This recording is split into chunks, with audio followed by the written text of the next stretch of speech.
Well, that was a quick turnaround, and welcome once again inside Toyota Stadium for the Gordon Jago Supergroup semifinal number 2. Alongside Steve Davis, I'm Owen Newkirk. Steve, the first one between Sao Paulo and Michelin went to 20 minutes of added extra time before Sao Paulo emerged victorious with a hat trick from Mateus, and that's why we've had such a quick turnaround. Usually scheduled for about 30 minutes between matches. I think we had about 3 seconds. You know what? I tell you what, we didn't have a lot of time to prepare, but that's okay. I want to get this one started because I'm looking forward to seeing this team, Botafogo, out of Rio de Janeiro. And let me tell you, they have cruised into this Supergroup semifinal. 11 goals scored. How many against them, Owen? Not a one. Looks like Not zero. Not a one. They reached the semifinals last year. They were also impressive in the group stage last year. They actually beat Michelin, the team we just watched, last year in the semifinal. They also beat Santos Laguna, St. Louis FC en route to getting to those semifinals, but it was FC Dallas that beat this Botafogo team last year in the semifinals, so they've got a little unfinished business. Meanwhile, Tigres, you see the lineup there. Tigres out of Monterrey. Steve, do you remember some of these names? Because we definitely called I believe it was a U17 final where they were involved, because Gustavo Wood really comes to mind. Luis Ibarra, Acedo. Two Ibarra, so I believe I remember both those brothers. And Juan is the right back. Ibarra, Luis is the left winger. But this team feels like there's some players that we've seen. And then for Botafogo, obviously, we should see a very interesting matchup between two stylistically different teams. Well, I tell you what, for Botafogo, watch the number 10. Actually, he is number 10, Yarlin. He's already debuted for Botafogo's senior team, and they're having a really good season. He debuted for them in March, and he was the first player born in 2006 to play for the senior club. So I know you're getting a laugh. We're watching fully professionals now born in 2006. Players born years and soon to be decades after graduating from college or long beyond that. That's it's just the way of the world. They keep churning out younger and younger talent as we continue to age. But that's, you know what, I don't think we've seen a disappointing Supergroup semifinal that we've done over the last 5 years or so. The finals have always been intriguing, and for all of the fatigue that comes into these clubs for playing 3 matches over the course of the week, Sunday, Monday, and Wednesday, now this being Friday, we still get to see some really high-end talent. And I would imagine that the energy right now will be a lot higher than what we saw at the end of 120 minutes of action, or 110 minutes, I should say, of action between the first semifinal. But it'll be a fun one. The sportsmanship is there from these high-level teenagers. The goalkeeper's enjoying an embrace, or that was a coach. He's still on the field being told to come on off for Botafogo, but it's been a really, really fun day of soccer here at the 2025 Dallas Cup, and we will still have potentially, Steve, depending on weather, 2 more days of finals here at Toyota Stadium. Yeah, may have some rain tomorrow, but looks like the weather is nice and clear for tonight. Referee Steven Madrigal out of Costa Rica getting things set there. Tigres finished second in their group behind Sao Paulo, the team that they are hoping to face. They actually drew with Sao Paulo on Monday at Toyota Soccer Center, which are the adjacent fields outside of the stadium itself. And then they beat Lone Star SC 4-1 in the first match. And then their last one, a 5-0 win over Newcastle, who definitely did not enjoy all of their Dallas Cup experience this year, the team from the northeast of England. All right, referee for tonight, Steven Madrigal from Costa Rica, will get us underway. And an early foul against Tigres will give Botafogo a chance to play forward, and they do so quickly. Justinho playing in the holding midfield role. Will play it back, long ball by Marcos, trying to find a run from Kike or Toledo. And then a quick foul here against the Brazilians. I'll give Tigres a chance to get the ball for more than half a second here in the opening 40. I'll play it back to the goalkeeper, Luis Patricio Gomez. He's in between the sticks for Tigres, and then Kleber will be in goal for Botafogo. Yarlin, number 10, will take the throw in after he headed forward off of Kanyanamar. Yeah, it looks like the attack's going to run through Yarlin there, trying to head the ball in for the right winger, Felipe Januario. Number 15, Felipe Januar. Number 10, Yarlin. Number 6. Oh, it's Januario with the cross there. Yep, nicely done, Steve. The pronunciation guy does indeed say Januario. He's wearing the number 10, or Yarlin wearing the number 10, Januario wearing the number 15. For some reason I wrote 17 and was wondering where that 7 disappeared to. It was KK with the header. He's the striker for Botafogo.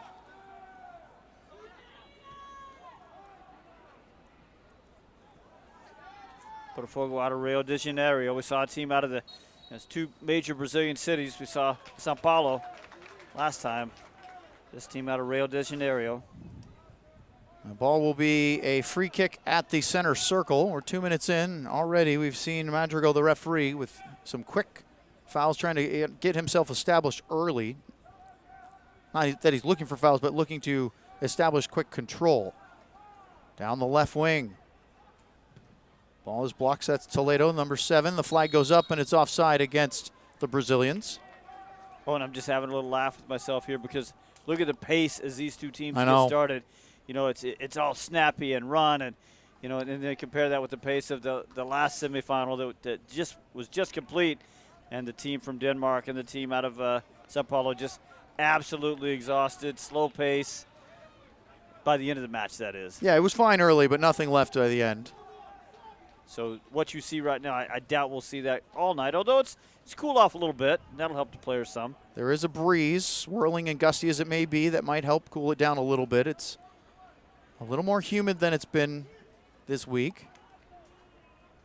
Not yet where we are anywhere near the inferno that is the North Texas summer. Well, you know, the early group games, though, the players have at least gotten accustomed to the heat because the early group games were all played in just really nice weather, but, you know, temperatures in the 80s. Ball was out for a throw-in on the far side, and so it'll be a throw for Tigres. Tigres getting here, by the way, via 4-1 win over Lone Star. That's out of Central Texas. A 1-1 draw with Sao Paulo, and a 5-0 win, as you mentioned a minute ago, over Newcastle. Januario trying to create a turnover. It went kind of pinged around and finally down the left side. Here's Luis Ibarra. He'll make the run. Crashed into Eugenio. Nice defending there, one-on-one from Eugenio. Then a nice ball forward. Making a run, Kaiki. Headed away. That was defended well by Kanyanamar.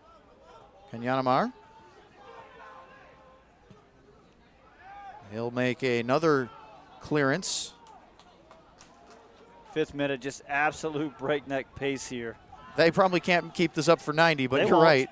It is intense early as they look to try to find Gustavo Wood, the striker of this 4-3-3 for Tigres. Kevin Acedo on the far side. Good clearance by Lucio. Even at this level, you know, these players, you know, they've played in a lot of tournaments, a lot of games. As I mentioned, some have even made appearances with the senior team. But, you know, it's a big semifinal and a big international tournament. Everybody knows about the Dallas Cup. It's inside the stadium. They're excited. You can't blame them. So the center back pairing today is Marquinhos, a.k.a. Marcos, and Kawa Cruz.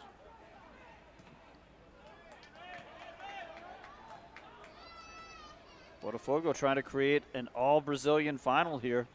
Correct that. There's 2 Kawas on the Botafogo team. The starting right center back is Kawa Branco. Kawa Cruz on the bench. By the way, we should mention Tigres. They have 4 Supergroup trophies, 2000 and all the way back to 2003. Defeated the U.S. men's under-17 team in that tournament. 2011, they beat Eintracht Frankfurt. 2018, defeated Arsenal. 2019, knocked off Spain's Villarreal in the final 2-1. Gomez, the goalkeeper, with a long ball forward, flicked on by Luis Ibarra. Sent back up the near left side. Kanyamar Good defensively there alongside Emilio Martinez on the left side of the back line for Tigres. There's quality all throughout the Dallas Cup field, especially in the super group. And when you've gotten through the group play without conceding a goal, and you've done something, that's Botafogo.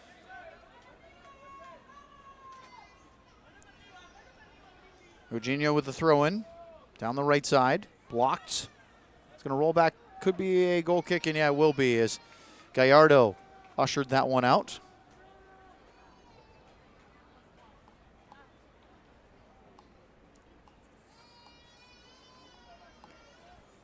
We don't have the crackling sound of steel and brick and concrete being demolished as we saw in the U15s when I got here this afternoon. That was fun. Yeah, east side of this great stadium here. Under renovation right now. It's a big project out here. You go to newtoyotastadium.com and see all of the details about what the senior club FC Dallas is doing to the stadium. Boy, and if the opened in 2004. If the finished product, which I believe is 2028, is the anticipated end date. In phases before that, sure. Right, but with the whole thing, if you look at the artist renderings, if it's anywhere near what the drawings look like, boy, it's going to be a magnificent renovation here at Toyota Stadium. And I believe the plan will be to keep the finals going out here in that new stadium. Boy, won't that be quite a sight. Kanyamar switches play out to the right side. The cross was blocked. That was Valim for Botafogo, and they'll switch it back as Tigres starting to get a little bit more possession and work the ball, but they haven't been able to get inside that final third just of yet. Luis Ibarra again on the left, defended by Januario and by Eugenio. Good, strong defending. And then he has a word. The referee was quick over there. Frankly, I don't mind. Strikers and attacking players get to celebrate all the time when they score. I think it's okay when the defender celebrates a good tackle. I think celebration's okay. I think that sort of maybe rose to the level of taunting a little bit. There's a difference if it's directed to the face and pretty close to the player. There's a quick switch as the long ball never gets across the field. Boy, Botafogo, Yarlin wanted to go quick there, but he went a little too direct, and it was an easy claim from Gomez in the goal for Tigres. Martinez back to Gomez, now to the far side. Gallardo as they just try to stretch it out. You can see already, Steve, at least for me in the first 9 minutes, Tigres wants the ball. They want to work and build that play. They are playing some aggressive balls, but they want to possess. Botafogo just wants to go. They might hit one or two balls, but then it's up the field in a hurry. And as soon as I say that, they'll keep it and possess it for a minute. Tigres aggressive in the press. There's a tough, fairly flat ball, but did get across. Somehow found Januario. Again, with that swirling wind, long balls will play havoc on trackers.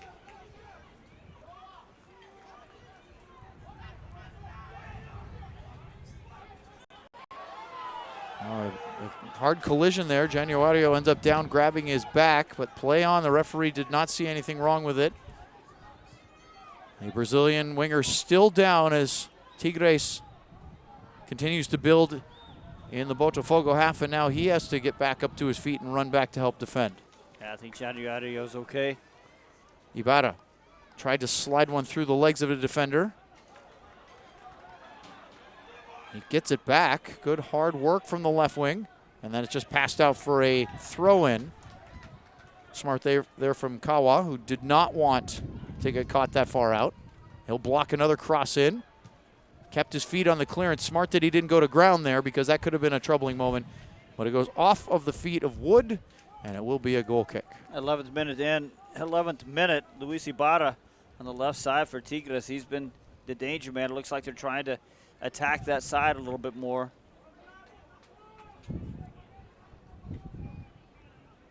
Second semifinal. The winner plays Sao Paulo on Sunday afternoon at Toyota Stadium.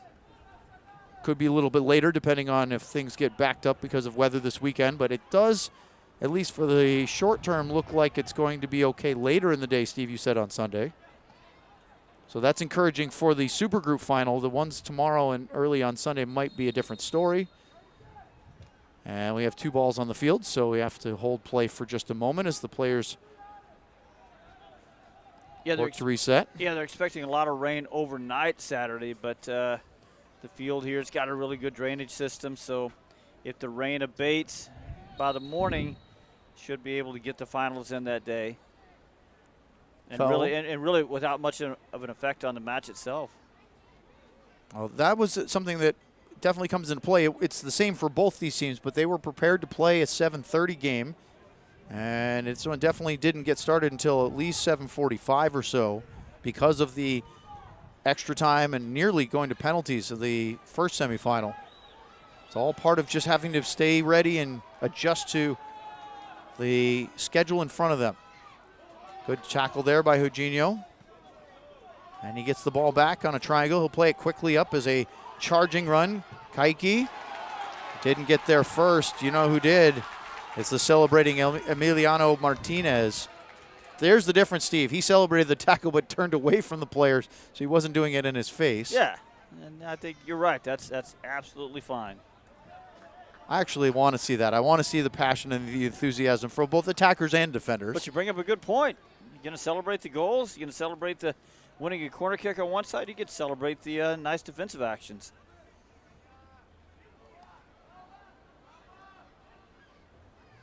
A lot of battling for positions and then a foul here. Tigres really good in the counter press. Right now, Botafogo having a little trouble getting through it. Even when Tigres loses possession, they're pouncing. The counter press is really effective. I haven't been able to get the ball to Yarlin at all since the first minute or so. They went to number 10 for Botafogo 3 or 4 times right in a row. I haven't seen him near the ball in about 7 or 8 minutes. They haven't had enough of it. As I said, they just can't get out. The long balls over that press have been bypassing their midfield and attacking players, only hoping they'll get to somebody at the front line with Kaiki or with Januario. Now the problem is, 2 problems. You really can't maintain that pace over 90 minutes. And, you know, the fouls start mounting, and then you get a yellow card, and then you have to be more careful about how aggressively you can press and counter press. So as this stands right now, we have played over 13 minutes and change, and we have yet to have an attempt on goal, or even an attempt at goal. Oh, I got one for Botafogo, but it was tame.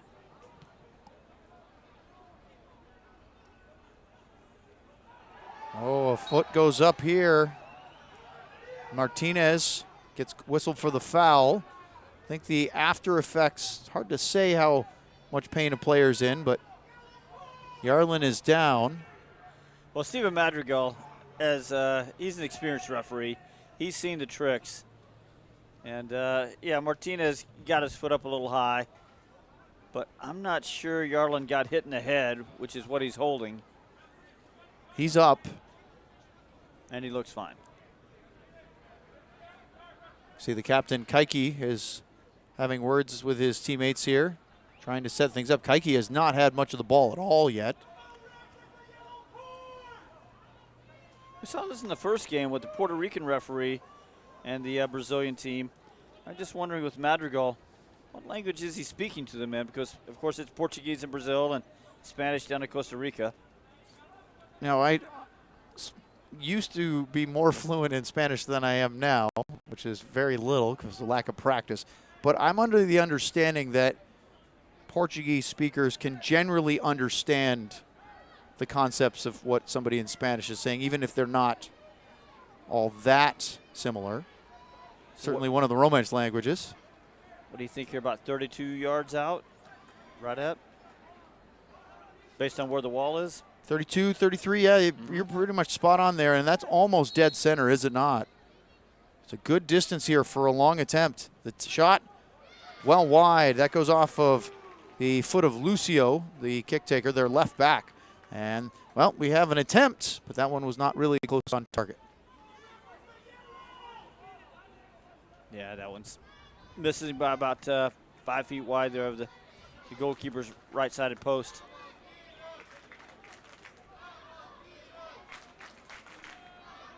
You'd imagine that the travel from Monterrey to Dallas a little bit closer than Rio de Janeiro. And so we hear a few Tigres chants going on from the spectators here. Pretty good crowd down there. They continue to battle over on the far side of the field, but it has been a grind through the midfield. But now Kaiki speeds past the defender into the box. Kaiki tries to lift it over Gomez, who comes down and makes an excellent save. But that was a great opportunity for Botafogo, showing the speed of their captain, Kaiki, just blazing from the left wing. Yeah, you're right. Kaiki getting around the corner on the left side, and Luis Patricio Gomez out quick and sure, saving his team there. It's a very, very good save by Gomez, charging out.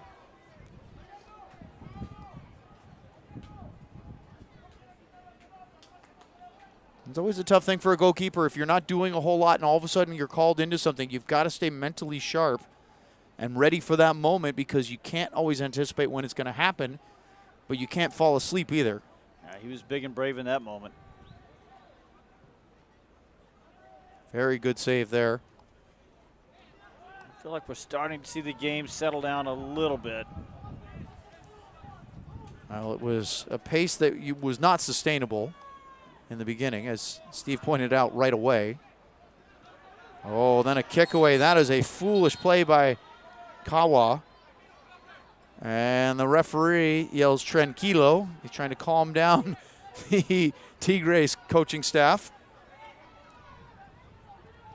Frankly, Steve, I'm surprised he's going to get away with a warning here, just because when you kick the ball away so blatantly, that is an obvious yellow card. Yeah, Cal Bronco, center back, just immediately holding up his hands, trying to apologize, doing everything he can to make sure he avoids the yellow card. Well, he did this time, did Kawa.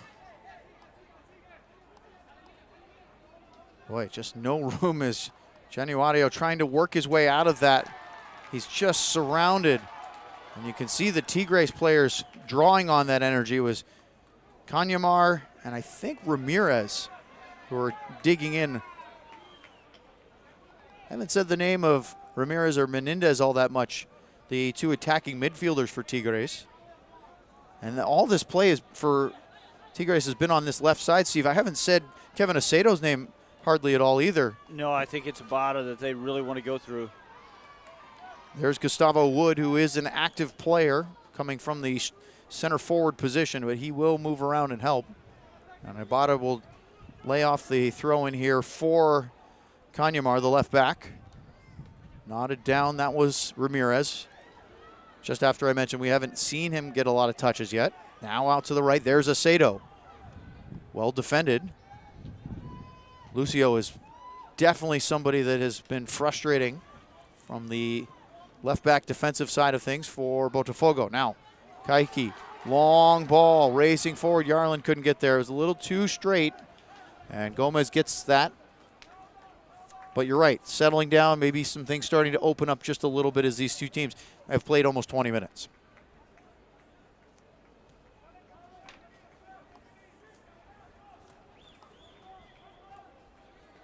Here's Juan Ibata. Who's getting up that right side. They'll switch it back to the left, though. They continue to go Tigres to this side. Kanyamar. Up towards Luis Ibata. Cleared out. It will be a throw. Goes quickly. He couldn't find Wood. But the Botafogo clear goes right to the cross of Ramirez anyway. And they will possess it nicely. And a long ball just pounded back and forth. And in the end, not much to show for it as Kleber will just kind of slow things down inside the Botafogo penalty area. Impressed with Kawa so far, the center back for Botafogo. Just looks in charge back there. And his apology skills are nice. Definitely avoided a yellow card after kicking the ball away after a free kick. Marcos' ball, after being laid into, did not go where he needed to. Now here comes that press from Tigres. Luis Ibarra upset with himself. He's getting into good spots, but didn't hit that cross very well. Kanyamar made a really athletic effort to keep the ball alive, but now he's out of position, and Kaike is going to try to exploit that. He speeds forward, got bumped a little bit. Boy, Gallardo did just enough there to slow down Kaike without getting a yellow card or foul for obstruction. Kaike's got wheels, doesn't he? Blistering pace. Now Ibarra the other way. Holds off the sliding challenge. Ramirez, Menendez. Again, we haven't mentioned his name a whole lot yet. That was a holding midfielder, Jacinho, going in for a tough tackle, and had to be sure to get that one right as he lunged in the way he did, but he did. By the way, Steve, I haven't mentioned Enrique Eufrasio all that much. Their defensive midfielder for Tigres, 291. As, again, they've not really gone through the middle at all.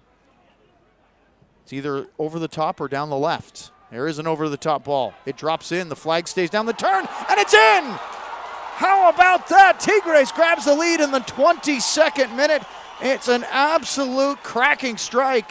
1-0 to the club from Monterrey, and it's Gustavo Wood who scores the goal. Oh, man, what a strike. And look, you go direct one, you go route one. Sometimes it pays off. That time it did. Not the best defending there. I think a defender there not really recognizing the danger. That's Huguinho. And what a blast from Gustavo Wood. He finds the ball in a really good spot on over his left shoulder. Says, you know what, thank you very much. I'll just have a volley from here. Pushes it right past the goalkeeper, Kleber, 1-0. How about that for Wood? He scored against Lone Star in their opening match. Then he scored in their third match. So this is goal number 3 for this tournament. And after all that attempting to play possession down the left side, working that side, they go direct and they get the offside trap wrong, Botafogo. And Wood, boy, the ability to do it without taking another touch, the turn and fire like that. We say this all the time on other broadcasts. When you take that extra touch, the second or third, it usually ends up losing the space. The defender closes you down. It's a really nice turn and shot by Wood. And maybe Huguinho thought that the play was offside, but I'm just puzzled as to why he didn't try to get a little tighter, try to put a little pressure on the shooter. He didn't, and you just can't let somebody, even at a relatively tough angle like that, line up and hit a full-on volley without putting any pressure on him. Ooh, lots of warnings being issued by Madrigal, the referee, as things are getting a little more and more feisty on the field. Now in the 24th minute, you can tell these teams can sense a trip to the final is right there. Ramirez just gave a glare and a collision with Justinho. I think it's been feisty right from the start. It's been physical. It's fast, and you know what? Even if it's just fast, you're still going to get collisions and physical confrontations, and it's certainly been fast. Lucio plays it out to the left. Valim switches it back to Justino. They go right through the middle. Good quick passing, a chance, opening up a shot. This was Eugenio, but it was blocked. Good defensive play from Tigres, but it will be a throw for Botafogo here in the 25th minute. Yarlin was going to take the throw and then convinced of otherwise. Probably a better target here as Eugenio wants the throw. Can he get it long into the box? Trying toward the edge. That's a handball. Kaike thought the shoulder was the play. The referee thinks otherwise. I think he just tried to get away with one there. It looked like the ball was just getting away from him a little bit. He thought maybe he could stretch that chicken wing out a little bit. And by the way, I was just looking at the pronunciation guide. We've been calling him Justino, but it's Justino. If you want to get a little fancier with the jus out. Justino it is. Justino it is. Gomez for Tigres with the lead. 22nd minute goal from Gustavo Wood is the difference so far, and then he'll earn a throw. So we'll offer the disclaimer again that it's 21 countries, a lot of teams, a lot of rosters, and sometimes we get some good information from the teams on nicknames and player names, and sometimes we don't. But everybody's doing their best, and if we get anybody's name wrong, we apologize in advance. Preemptive apology, always a good one. Tigres on the ball. Eufrasio switches. That's Juan Ibarra. Couldn't find Acedo. Good defensive play. Lucio's been impressive to me. I know that they've avoided his side of the field for the most part, but when they do go over there, it seems to end there. By the way, Lucio is also one that took the rather anticlimactic free kick in the 16th minute. Valim gets a touch. Botafogo trying to break through the press. Now a good switch of play through the back line. Here's Kawa. Now out to the right side, Januario. Gets the second effort. Now we go over the top, and there's Kaiki running. Gomez out. Gomez. Oh, that's interesting. Does he get a touch on that? And the referee is going to go over to talk to the assistant referee. He's pointing to the corner flag here. That was awfully close. Kaiki was in the box when that confrontation happened. And it was, if Gomez doesn't get a touch on that, which I think he did, well, look, it's a penalty. I don't think he got a touch on the ball, honestly. I think Kaike beat him to it, but I think what eventually will be adjudicated here is that the ball was already away and there wasn't enough contact there that I don't think they'll end up going to the spot. But there is VAR, and they are going to hold this up just for a moment. Yep. It was briefly held. But the assistant referee now has stepped away in the corner coming from the right flag. A chance for Botafogo to try to level things up here in the 28th minute. The cross coming in, nobody near Gomez. He claims that very quickly. The keeper wants to go fast and flares it up the field. Nobody for Tigres was in the middle. They had a couple of runners wide. And in the end, it's just going to go out for a long clearance and a throw for Botafogo. And by the way, obviously you're right. There was some kind of contact there from the goalkeeper Gomez. Otherwise, that wouldn't have been a corner kick. But initially, it looked like he missed. I thought so too. I didn't think he had that right, and I wondered if there was, but he must have gotten something on it with the hands. But you're right. Kaiki has such incredible speed that you think you have room, and all of a sudden that gap closes faster. If Botafogo can get him into space, he's going to be a handful for Tigres to try to rein back in. Problem is they haven't been able to get him on the ball enough with any kind of space, except for that one instance where he raced right past the defender and forced an excellent charge down save by Gomez. Yeah, he got around the corner on Juan Ibarra over there, the right back for Tigres. Ball will be switched over to the right side. A couple of players looking for, as Steve likes to call it, the bailout, not getting it from the referee, Steven Madrigal. Ufresio. Yeah, I think younger players get that call a lot, but then as you get up in quality and get into these senior academy teams, you just, and certainly as you get into the pros, you're going to find it a lot harder to get that call. Feel the contact go down, and referee like Steven Madrigal, he's seen that plenty of times. Ibarra with a long ball up the right side, really in between two of his teammates. Botafogo got out of it, but then gave the ball away. And then unfortunately for Tigres, Kanyamar got it with a handball. So Botafogo will get a free kick and reset things near midfield.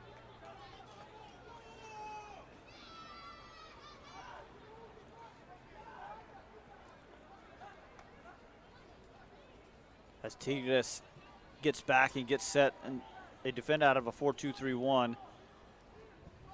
But they really don't want to end up getting set like that. They want to win the ball higher up the field. Good switch of play. Yarlin. Cross was partially deflected. And just smashed up the field by Tigres. Anything change for them because they have the lead now in terms of how they set up or maybe absorb pressure a little bit more? As they're not going quite as high press? Yeah, I think it just changes because it's 30 minutes into a match where they've set a really high tempo, and you just can't do that the entire match. But it's given them the lead. But we know that teams do that sometimes. They go in with a game plan of 15 to 20 minutes. We're pressing, we're counter-pressing. We're going to give them all kinds of trouble, and then we back off. Lucio, burst of speed down the left. Sliding, good defensive challenge here, and I believe a goal kick at the end of it as it takes a touch off of the Brazilian. He's another one, Lucio, that catches my eye. He has a burst of pace there. If you can get him moving, he obviously fancies himself a free kick, although we haven't seen the reason for it yet. He only had one attempt. But there's some speed there on that left side. Yeah, and now, the calibration changes, the risk-reward calibration changes a little bit because you're down 1-0. So I think we might see Lucio be even more aggressive getting up to the left side in the last 15 minutes of the first half, and if Tigres keeps the lead into the second half. Botafogo can't sit back here. It's only a 1-goal lead for Tigres, but I think they recognize that, and if they want a trip to the final to face Sao Paulo, they've got to go get at least 2 goals. Nice. One unless they want to hold out for penalties. Nice turn in the midfield by Jonathan Menendez. Didn't really come to much as just haven't gotten much going up that right side. Januario didn't get enough on the pass. He had the right idea. He was trying to link up with Yarlin. And Tigres will go all the way back to Gomez. He's forced to clear straight up the field. Good header. That's Kawa again, the center back. Yarlin is down. And now Menendez is down. And the referee is calling Kawa back in as he goes to check on the Tigres midfielder. By the way, Yarlin is starting to get back to his feet. He's recovered.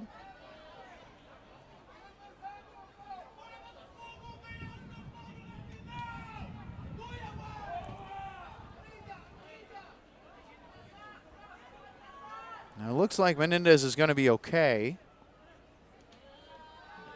I don't think that Kawa's got any more chances now. Is that his second? He's gotten away with kicking the ball away after a foul. No, I think this time it was for the physicality. Right, but I'm saying, is that his second warning? Yes. You're right, kicking the ball away first, and that time with the foul, and that'll do it. His next tough foul, he'll go in the book. Ibarra on the right. That's Juan Ibarra. Acedo has just not been involved that much so far. Tried to play it past. It was defended well. Sent up in the air by Martinez. Now Kaike. Kaike trying to, well, that one just was kicked off of his shin. He thought he had a little more time than he realized. Yarlin sliding in, challenge there by Eufrasio. I tell you, Tigres just more aggressive and getting to everything, especially in the midfield. They're just winning most of the first balls, most of the second balls. They seem determined not to let Botafogo have that extra half second of a touch, they are on them immediately. And they're celebrating it too. A good clearance there from Eufrasio, who's been noticeable, especially in his defensive action so far. And they're playing with 2 holding midfielders right now.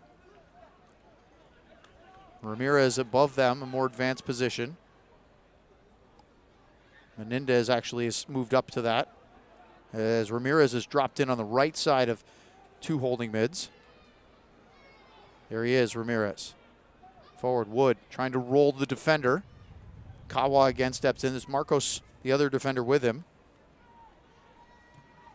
Now, Botafogo's found more of the ball in the last 10 minutes. But again, it's just such a good aggressive midfield.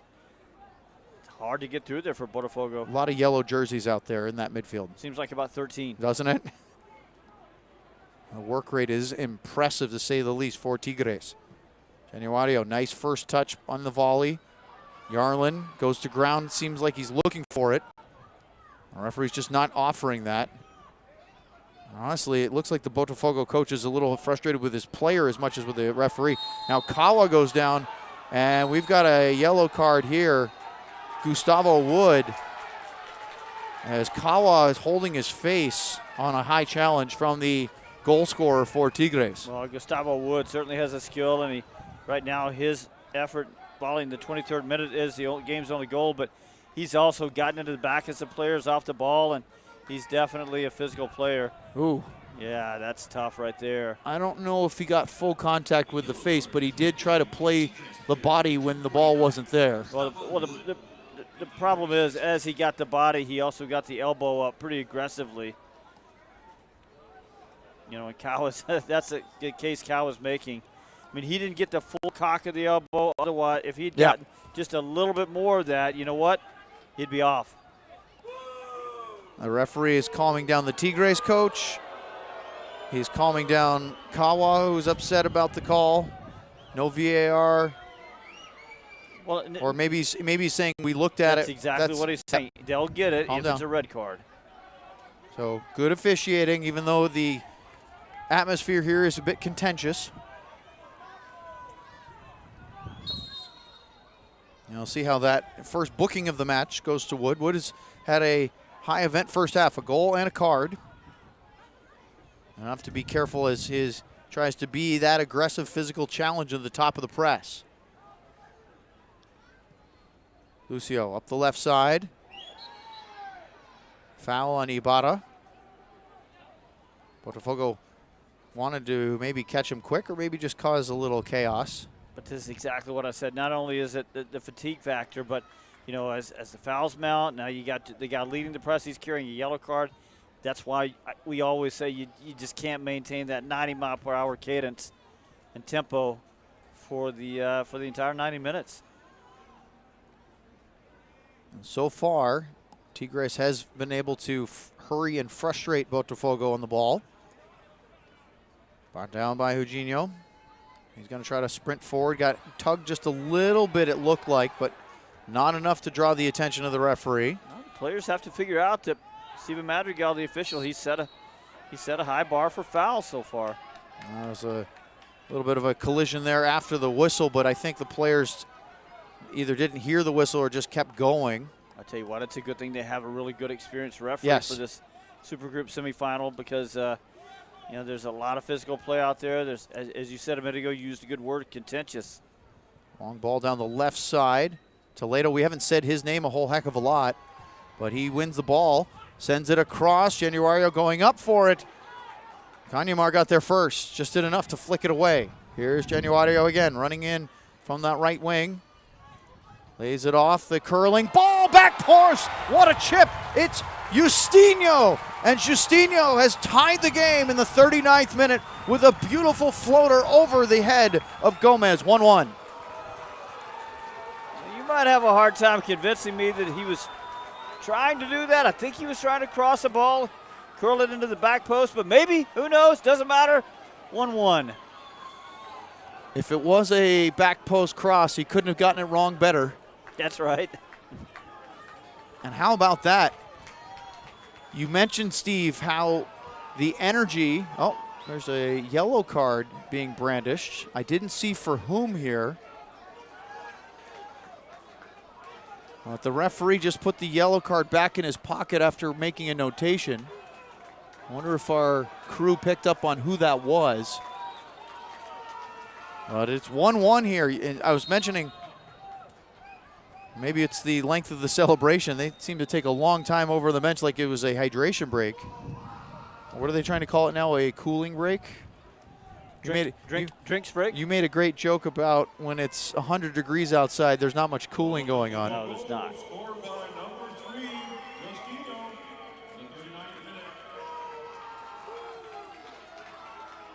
Well, game on. 5 minutes to go. Probably a couple more minutes of added time.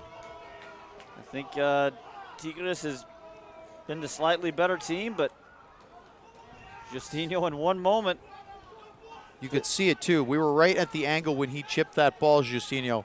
That it was, you could see it was going to float up high, and I don't know about you, but I could just tell it was going to drop in.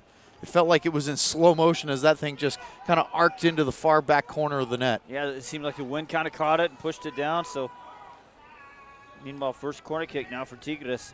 The thing is, Luis Patricio Gomez, the goalkeeper for Tigres, he's been aggressive in his positioning, and I like that. But you also have to figure out, when it is, when there's no pressure on the ball, player gets his head up, man, you better get back on your line.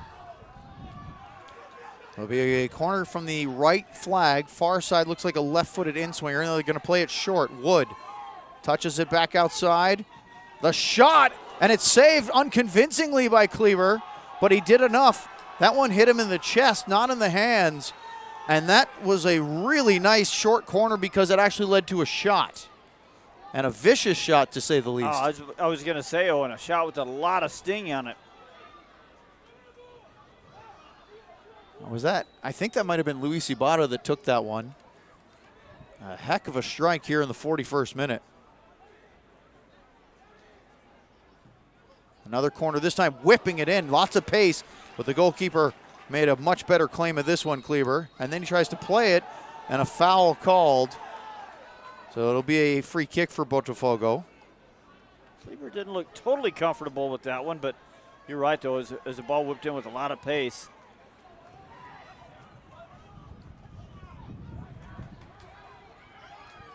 Boy, the cards are coming out here now as Eugenio is going to get a yellow card. The referee's trying to calm things down as we saw, again, I don't know who got the yellow card after the goal,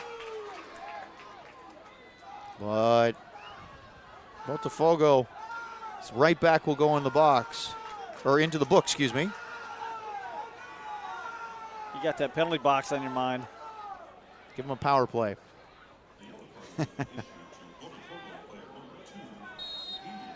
Look, I think it's a tough game to officiate, but I got to say, I think Madrigal is doing a good job of trying to keep a lid on things. We're inside the final 3 minutes or so of the opening half. 1-1. It's a completely different feel from the first semifinal in terms of how this game is being played. Doesn't feel like it has a whole lot of tactical nuance to it, but boy, is it a street fight. It looks like, the end of some matches where we get into that, what some of our colleagues call the tactics-free zone, where it's just all individual effort and want to and desire and chaos. Tackles and chaos. Yep. And that's where we've reached here in the final minutes of the first half. But that's how teams, that want to press high and want to put a lot of pressure, through the midfield. That's what they want to do. They want to turn it into a game of battles and a game of tackles and duels. And that's what Tigres looks like to me. It's a lot of athleticism. There's also a risk of fouls and cards depending on how overcooked and heated things get. Lucio, nice turn to keep the ball and shed the defender. They'll settle it down for a moment. Oh, a heavy touch, pressure coming from Tigres. Marcos, haven't said his name a lot. And that was not a great ball out from the Brazilian center back. Wood has the goal for them. There's a shot in and a tame effort in the end. Kleber with a good save. Was that Menendez that took the shot, I think? I believe so. 295. I only have Tigres with 3 shots, but they've all been, good opportunities. Yeah, it was Menendez that was on the end of that shot. From the top of the box, now they switch the other way, and look at the speed coming in. A chance. Last-ditch defending. That was Kanyamar again getting in to deny. And then a foul called on Botafogo. We'll let Tigres out. A heck of a challenge there at the very last minute to deny. It looked like Januario had an opportunity to get a shot and maybe a goal.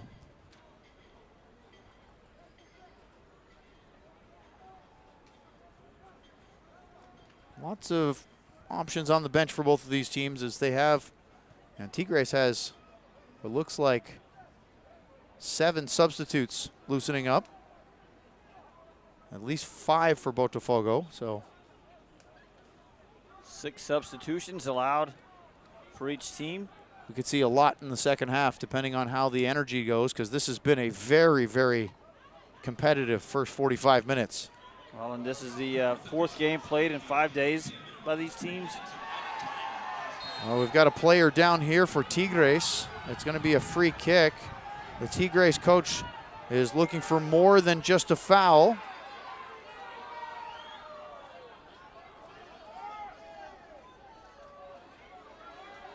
The one thing you don't like to see here, at this level, they understand the gamesmanship, but every time there's been hard contact, players are holding their head and their face, and they understand that that's the one that really gets the referee's attention. One of the benefits of having a VAR system in place is that you can have officials kind of take a pause, maybe not make a rush decision, and then if they think there's something there, they can look at it. It does take the pressure off, doesn't it? Yes. Because you sort of understand that, you can just, as you said, take a breath, make a call. But if you get the call really wrong, well, the VAR will catch it. Well, as Madrigal is a FIFA rated referee, he does get a handshake from the Tigres coach as he tries to calm everybody down because there is a lot of emotion and a lot of passion on these two benches. That looked like the classic, maybe you worry about your team and you let me referee the game from now on. I got the same thought. Here's the free kick. Sent into the Botafogo penalty area. Punched away by Kleber. Good hands by the goalkeeper with a lot of bodies surrounding him. Sent back along by Eufrasio. That's out off of Ibarra for a goal kick. Well, and all the excitement, I didn't catch the amount of added time. 3 minutes it appears on our score bug. Here's Lucio. Swings it out to the left side. Toledo. Little give and go.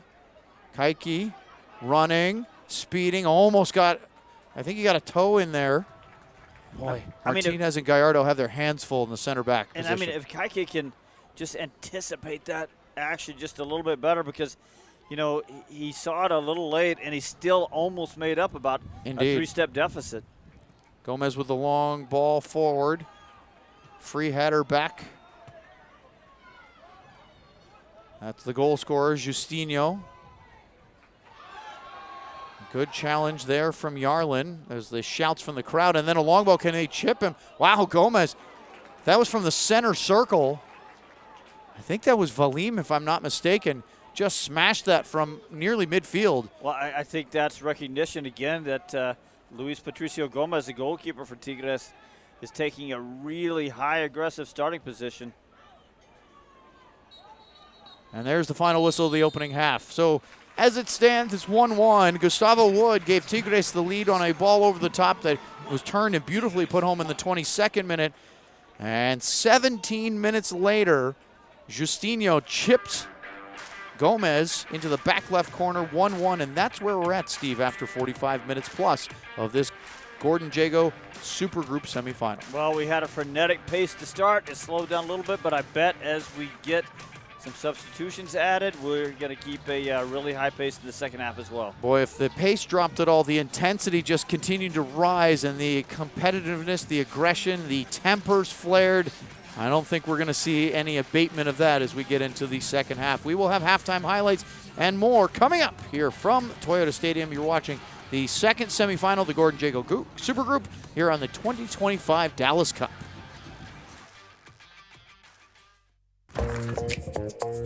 I'm super. This is what I'm made for. Yeah, step aside, better clear the floor. On the mic, I'm ready to soar. Yeah, gonna fight and it's supernatural.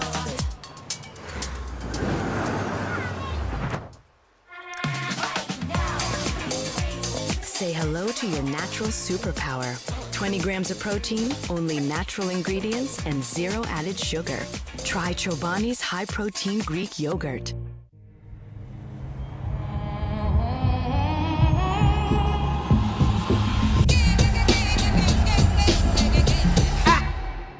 Our roots in this game run deep.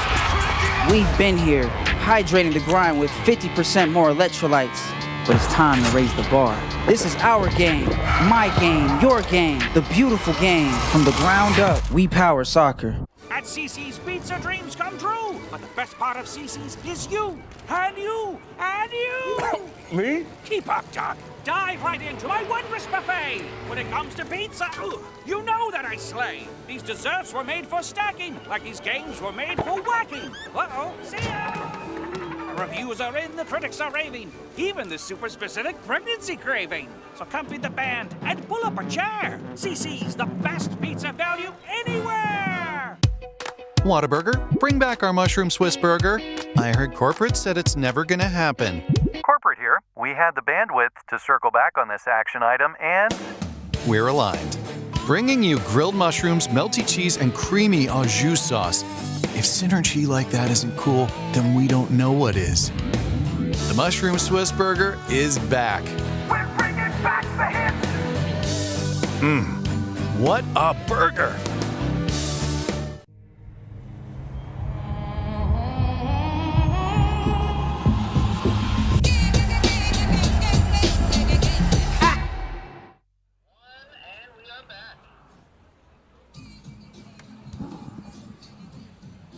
Halftime at Toyota Stadium here at the 2025 Dallas Cup.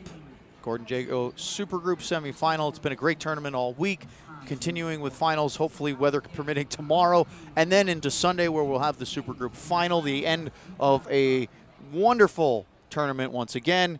And let's face it, it is one of the marquee international youth tournaments that has been going on for more than 40 years.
It happened.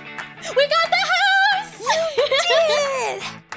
2,000 miles away. We do long distance moves every day. With Pods, you don't have to worry about the driving, and that's not all. Need extra help loading? Yes. We got this. Also might want more time. We're flexible. Flexible means you can keep your container longer or store with us. Then we deliver it to your home, across town or across the country. We made it. Yeah, you did! Pods, your personal moving and storage team. This isn't just any burger run. This is a burger run for Whataburger Sweet and Spicy Bacon Burger. 2 fresh all-beef patties with melty cheese, grilled onions, crispy bacon, and sweet and spicy pepper sauce. One for you, one for him, and one for your unofficial roommate, Brad. Always order an extra. You know, for Brad. The all-time favorite sweet and spicy bacon burger from Whataburger. Just like you like it.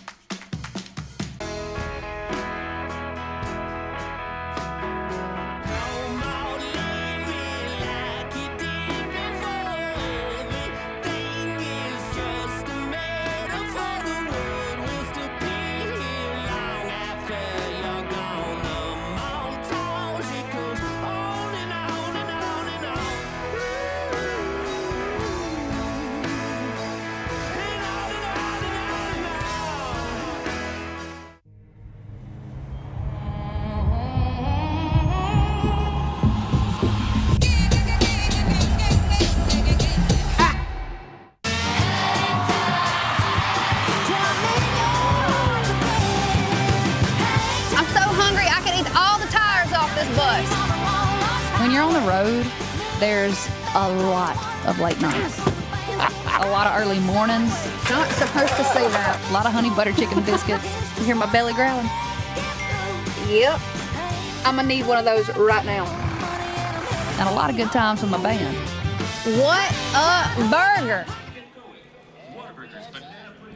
Halftime here at Toyota Stadium in the 2025 Dallas Cup Gordon J. Gross Supergroup second semifinal. It's 1-1 between Botafogo from Brazil and Tigres from Mexico.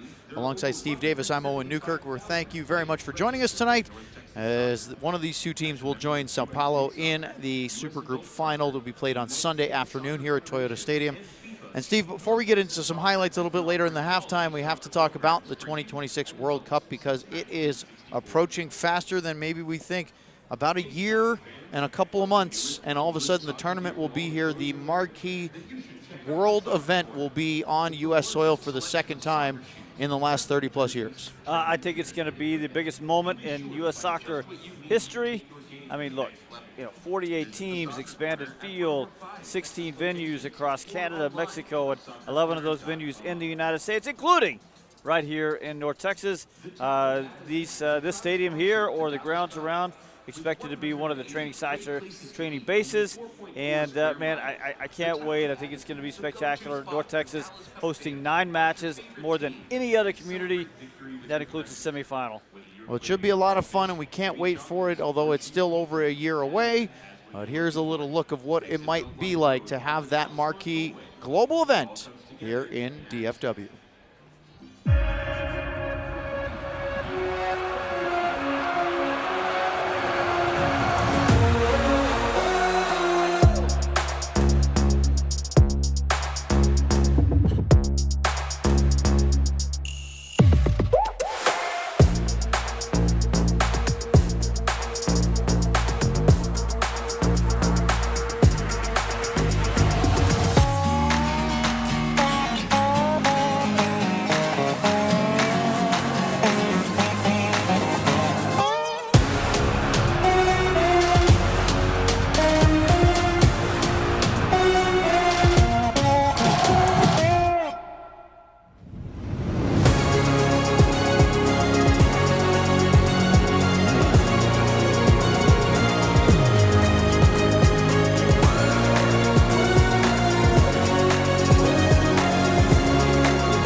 And oh Lord,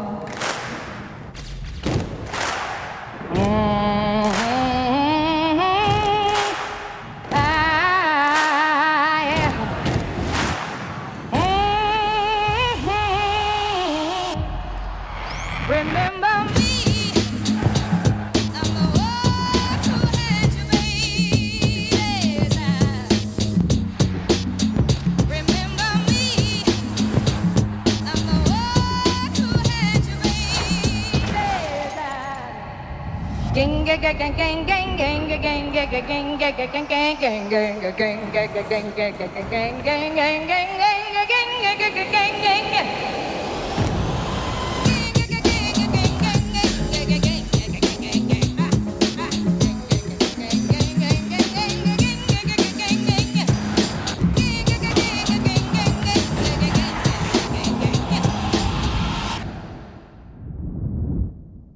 Remember me.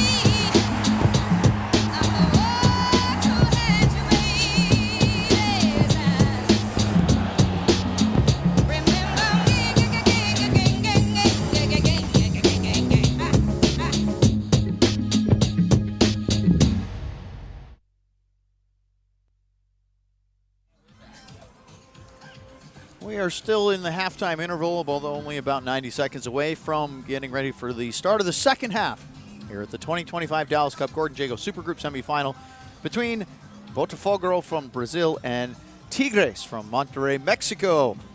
1-1 is the score. Steve Davis joining me, Owen Newkirk, for some halftime highlights of what we saw in the first half. Steve, there was a lot of intensity, a lot of passion, a lot of battling for plays. Not a ton of events, but a couple of very notable ones. Well, you know, going route one, it works sometimes. That's why people try it. It worked that time. Gustavo Wood getting on the end of a long diagonal, turning, not enough pressure on the ball. Look at that. Owen, that pass is covering about 60 yards there.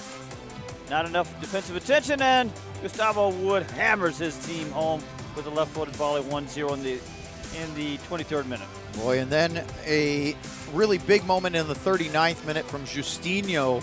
Top of the box, floats it over. Gomez completely footed or rooted to the turf, could not get up and get that one, and it is level.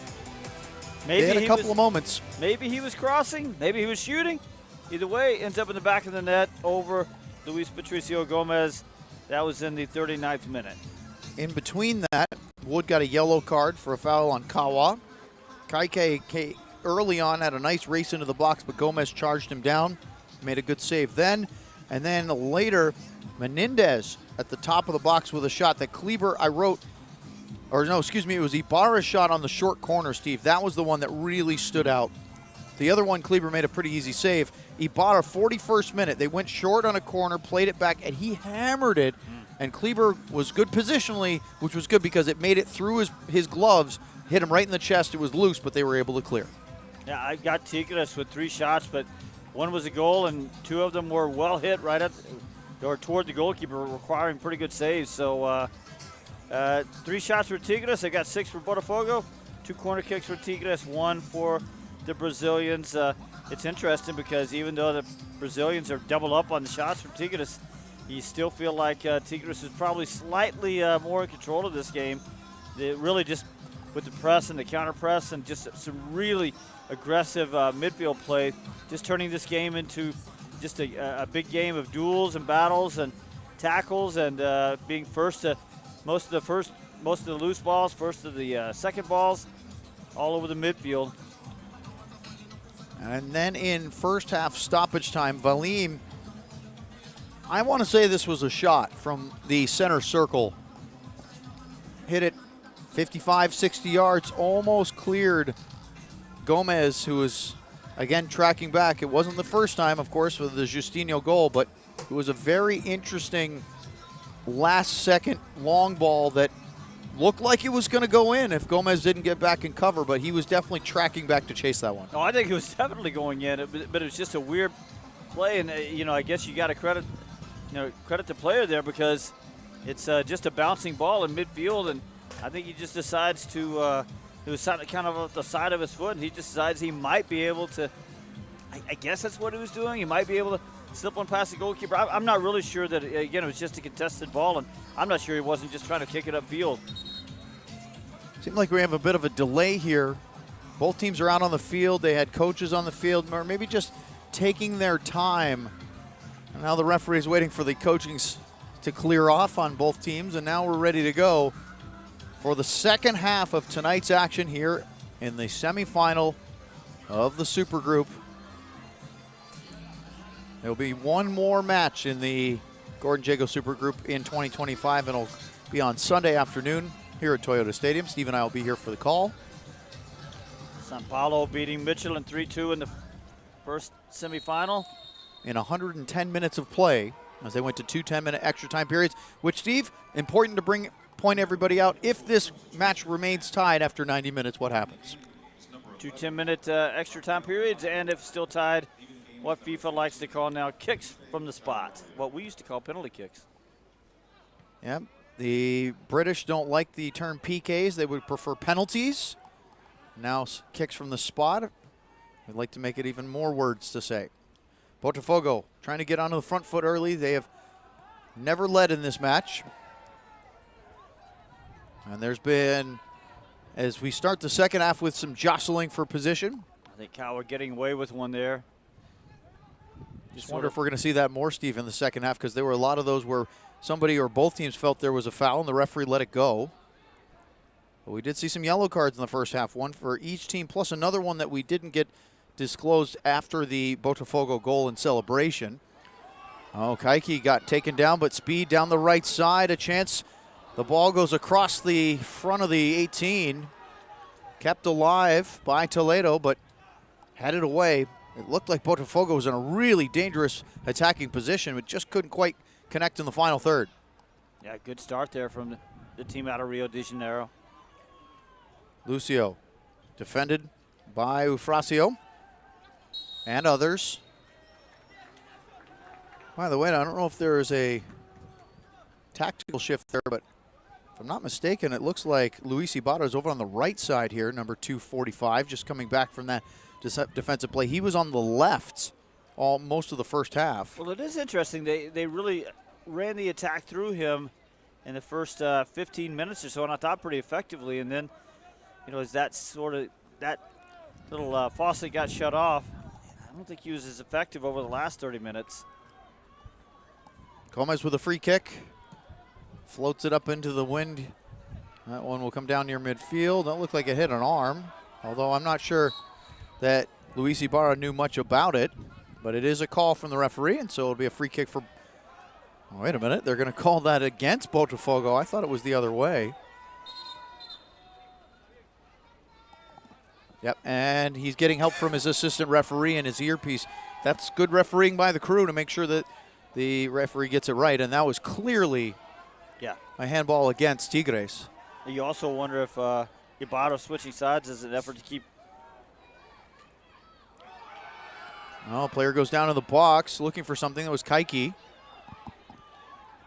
You wonder if that's about keeping the left back Luceo from getting forward. Gustavo Wood got a turn, felt like he was being held back a little bit, wanted a call, didn't get it. He had words with the assistant referee on our right, over on the near touch line by the technical areas. Eugenio picked up a yellow card for a foul in the 42nd minute. Sends it in, it's cleared away. Good knockdown play by Wood. Ibarra switches it into a big gap. I think that's Kawa to step through, and he wins the ball and finds his captain, but the hold-up play didn't work. They get it back, however. Valim over the top. Too much on it. Gomez will claim that one. Yeah, right idea, wrong weight on the pass. They had Yarlin running through the middle, number 10. He had Toledo on the left. He's got a little too much on that. We mentioned that Yarlin was had already made a senior team appearance for a really good senior side in Botafogo. Honestly, just haven't seen much from him tonight. The danger from the Brazilian team has mostly come from the speed of Kaique. Long ball, diagonal, but not enough. And they go back to Kleber. He will claim that one without any pressure. Botafogo's coach in the bench area putting his hands up to say, calm down, take it easy. I think he wants them to not get overly combative and work the ball a little bit, and they did. Then a loose pass through the middle there from Valim, and it will be a throw for Tigres. Oh, I'm sure we can see either team turn it up, but much slower pace so far. Wood with a header forward was trying to connect with, I think that was Luis Ibarra. Or no, excuse me, that was Menendez, 295 running through. Saw the 5, but not the 9. The numbers on neither of these teams really easy to pick up. Is it just me, or is Menendez's number a little more faded looking than Ibarra? Or bright or something? Something's different about the shade of it. Maybe that should be the hint that that's him. Catching the light differently or something. Something is off on that. Here's a turn. Wood, can he bring it down in the box? He can't. Cleared away. Kaiki hits it over the top. They're trying to use their speed. Headed back well and controlled. That time Yerlin showing that he has some wheels as well. That was well done by Emilio Martinez. the left-sided center back, along with Gael Gallardo. And they are faced with a tough task tonight, Steve, of maintaining possession, helping work the play forward, and then keeping with the pace of Kaiki or Januario, Toledo, as they try to play over the top. That's not an easy thing for a center back, to constantly have those over-the-top balls be a threat. Long diagonal ball from Eufrasio. Couldn't connect with Aceto.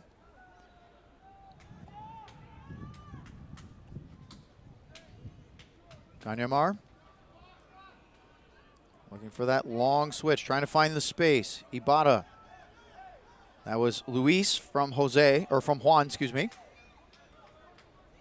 Trying to play out of it. Lucio knocks it off of Luis Ibarra, and it'll be a throw-in for Botafogo. But Tigres has backed off their press and counter-press a little bit, but they're still picking their moments.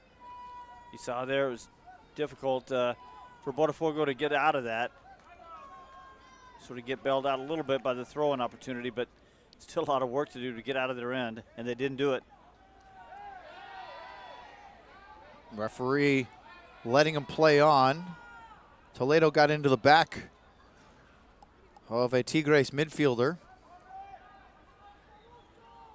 but it didn't really create an advantage, so Madrigal, the referee, let it go. Ramirez. Kanyamar. Martinez. There's Martinez with the ball. He has Gallardo to his right. Ibarra's been going up the right side here. They couldn't connect. That was a really high position from Juan Ibarra, the right back. In fact, Luis was dropped in to allow Juan to go forward there, but they couldn't connect with the ball. And here is Juan.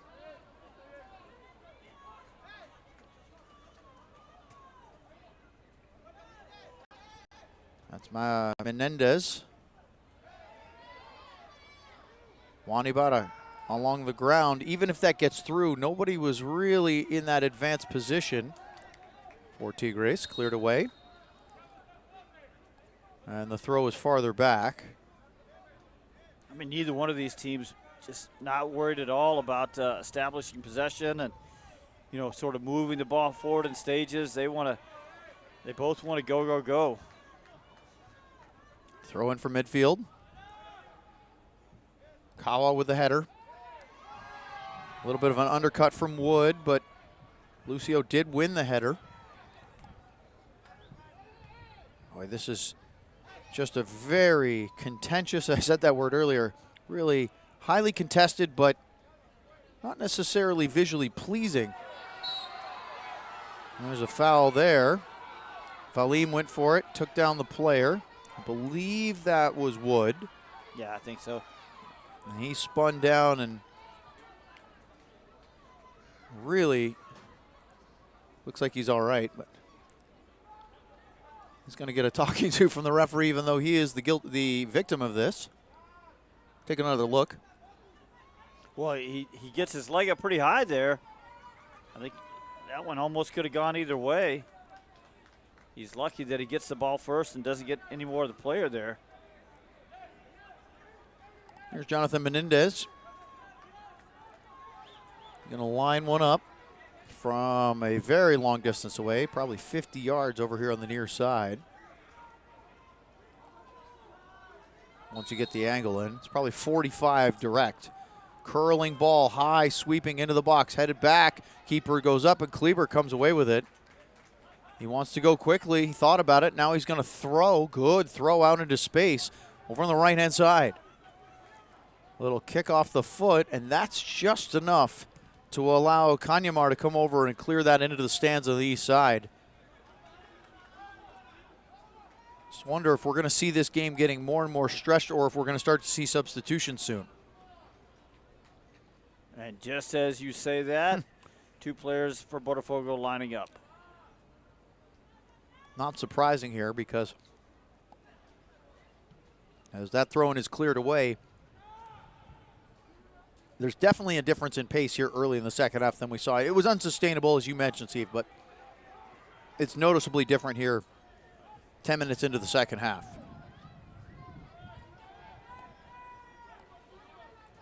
Eugenio getting a talking to over there, and he's carrying a yellow card. Got to be careful. Threw that ball away on the restart. Well, the referee's been a little lenient with that. He's given away he's waved away a couple of potential delay of game type yellows. Now a long ball speeding through. Toledo again was making the run.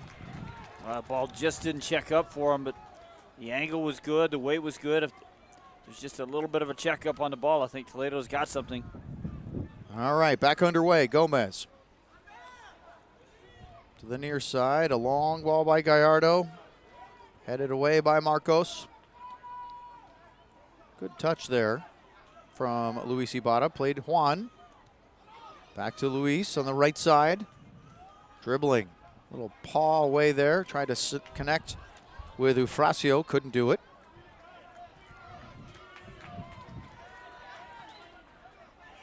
Just wondering to see who might grab this game by the scruff of the neck and make a play.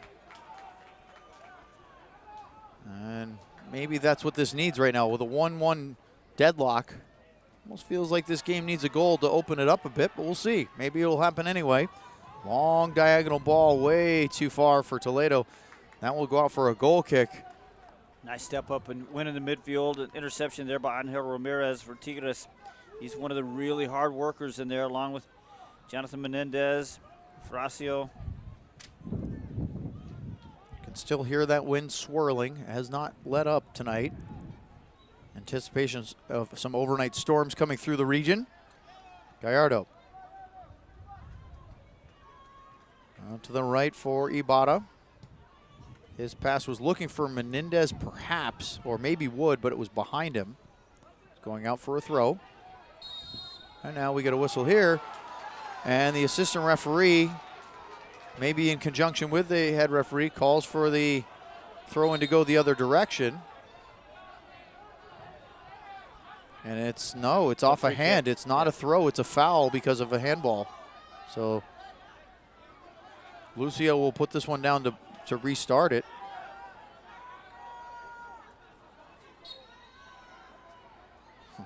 The Tigres player is only about 4 yards away. And they're going to play it short anyway. Toledo. Back to Marcos.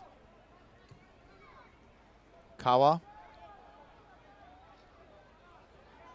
Reverses it back as they look to try to find a space to go forward. Here's Toledo. They'll spin it into the path of Yarlin. Defended away by Gael Gallardo.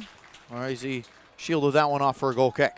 Yeah, nice job by Gallardo. I think he got a little lucky there. I think that ball he was content to play it out for a corner kick, but it sort of deflects off Yarlin, and instead he gets the goal kick. Gallardo now. Ibarra sends a long direct ball up the field, headed down by Marcos. Good little control and turn there from Lucio. And a collision there as Toledo is down. Kaiki into the box with the ball.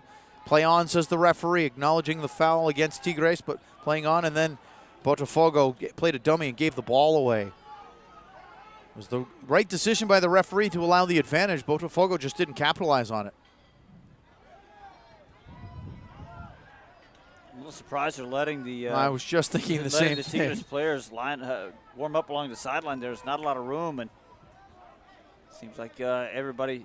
Well, we know that everybody usually warms up back behind the goal, or behind the goal line rather. 60th minute, substitutions coming in for Botafogo. 60th minute. Entering the field is number 17, Aowa Zappalini. And 16, Matheus Senior.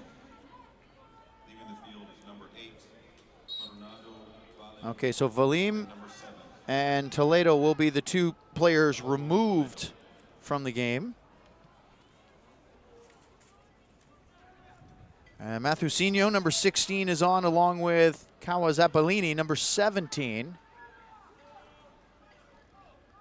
Looks like Mathusinho is going to go over and play on the left side. Yeah, he's listed as a forward, and Kawa Zappalini is a midfielder, so maybe like for like, Steve, on this one.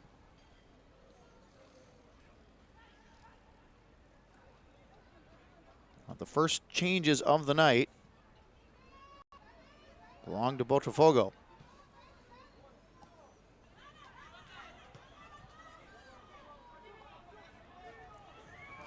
On the left side comes Yarlin. He'll switch it back through the middle.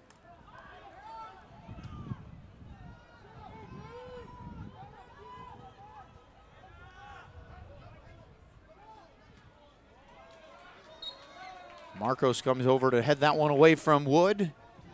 That will be a throw for Tigres. Well, again, just like much of the first half, it's really just a game of contested balls and duels in the midfield. Not just a whole lot for either goalkeeper to do this half. A little more than 15 minutes after the break. Boy, this game is being played between the two penalty areas from the 18 to the 18, is it not? It really is. Ibarra throws it back in. Gallardo switches to Martinez. He'll take a touch through the center circle and switches out to the left-hand side.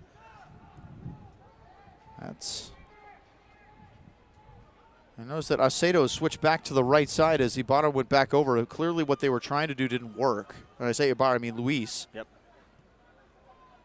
Sometimes they'll do that. You have your winger switch sides just for a fresh perspective, maybe a different matchup. And get it up to Wood, trying to hold up play. Kawa did well. Holds him off, slides, and clears that one away. Kawa's had a nice match, although I sort of feel like Marcos has been the busier of the two Botafogo center backs in the second half. Tigres with the substitution here is coming on for the club from Monterrey will be number 251, Samuel Perez.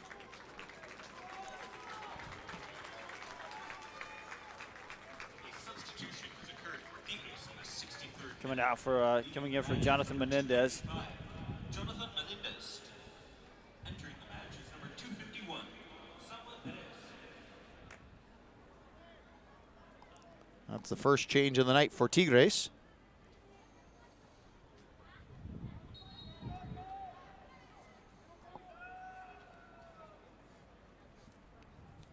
Here's the throw in for Tigres, knocked away, but just a grind in that midfield right now.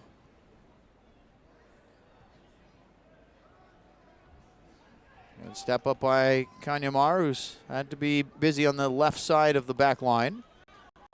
Ibarra lost it, but it drops back in. Now a flick forward by the substitute as Perez gets his first touch. And a long ball by Lucio cleared up to midfield, headed away by Gallardo.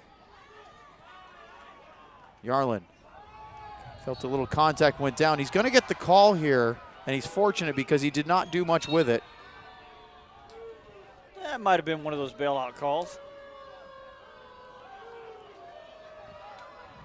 I got to love it. The Tigres players very well drilled in the if you commit a foul, you stand about 6 inches in front of the ball. Don't let that free kick go fast. We've seen Botafogo try to go quickly a few times. Yeah, including one in the attacking third right at the end of the half, where we thought they had a good chance to line up a free kick. Now this little give and go. The substitutes on the left-hand side. The ball curling in. Mathusinhos. A half-hearted appeal for a handball in the box from Botafogo. Well, it was awkward the way it bounced up. And they're asking for VAR review. Kaiki, the captain, is adamant, asking the goalkeeper, and they are going to hold the play up for a throw in here for just a moment. Well, Matosino looks like he's going to be lively down that left side. Toledo was okay, but he's already gotten into the action. He and Zappolini, who just came on, combined to get that play forward. The referee still holding the play as VAR will take a look. VAR for this is Diego Ojar from Guatemala and Danson Parchment from Jamaica. And I believe that the check, well, no. For a minute it looked like he was about to blow his whistle. Now his finger is to his ear. Still we wait. Tigres is hoping to hear a play on, and of course Botafogo. What'd you see, Steve? We're looking at it again right now. They didn't quite catch the moment of controversy there. Wait a minute. Uh-oh. You know what this means is he's going over. Referee Stephen Madrigal's going to the VAR monitor. That usually means, almost always means that they're going to They've spotted a clear and obvious error, which means Botafogo would be going to the spot. And a game that has been absolutely deadlocked and entrenched. We take another look here. And that does look like a raised foot. Yeah, but it's going to be harsh because it's coming off his foot. Is that Kanyamar? I think it is 238. 38, yeah. Trying to clear that one. And the referee is still standing over the VAR monitor. It's a big moment in this match because the hand is up, Steve, even though it is off his own leg. It is in an unnatural position. It's unlucky. Well, maybe the ball, maybe it doesn't actually come off of him. Maybe it's on the bounce, and if it's on the bounce, it's definitely going to be a penalty kick. Here's the replay as they try to rewind to that spot. Does he get the kick up or not? I don't think so. And That's the big question. It is the big question. And in a moment like this, it absolutely feels as though this could be the decisive moment in the match because, well, there may be more goals in this one. It has been a slog, to put it mildly. But on the flip side, maybe a goal opens things up and teams have to take more chances. Maybe it opens up a counterattack, and we'll see. As they continue to review this, it's not maybe as cut and dry as we thought. No, and here's one thing that we talk about on these VAR decisions, that there was no call for penalty kick originally. And then you say, well, if you have to look at it this long, is it really clear and obvious? We know the standard in Major League Soccer is that it has to be a clear and obvious error of the initial call to overturn. And maybe that's the debate. I wonder if there is the discussion of not that it hits the hand, but if it hits the leg or not. So it's a kick on or not. It's a big decision, but that's why it's good that you got a FIFA level referee in Steven Madrigal making this decision.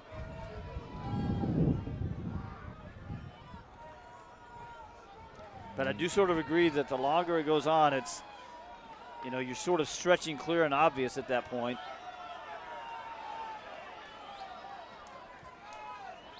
Well, we've stretched a couple of minutes now. At least. And the review on goes. You can see a determined look by the referee as he continues to try to adjudicate. Okay, he's starting to back off from his monitor. I think we have a decision here. It looks like he's still thinking about it. He's walking out towards the field. He's going to step out here.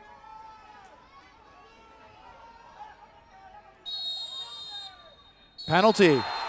And Botafogo celebrate as they have a chance for a penalty kick here in the 70th minute. It took an awfully long time for them to decide, but VAR concludes with the help of the referee, it will be a penalty for the Brazilians. I tell you what, I understand the emotion, but there's an awful lot of celebration going on. And I mean, the score's still 1-1. They haven't scored it yet.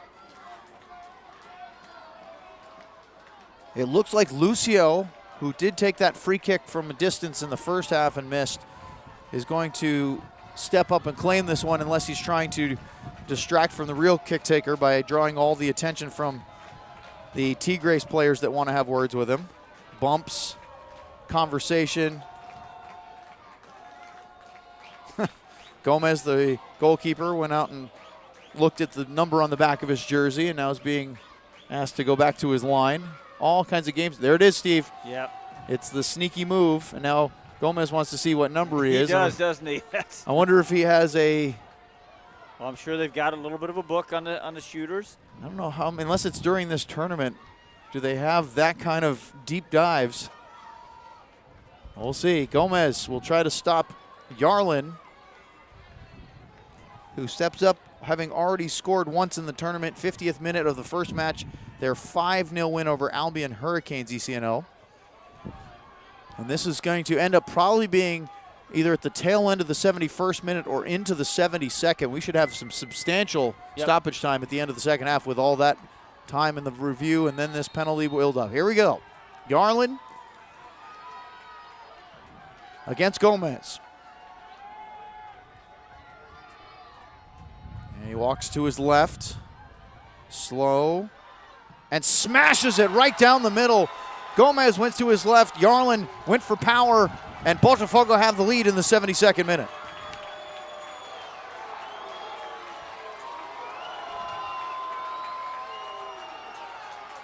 Well, if you're going to take it, go down the middle, hit it hard, hit it a little bit high. That way the goalkeeper's trailing leg can't get out there and knock it away.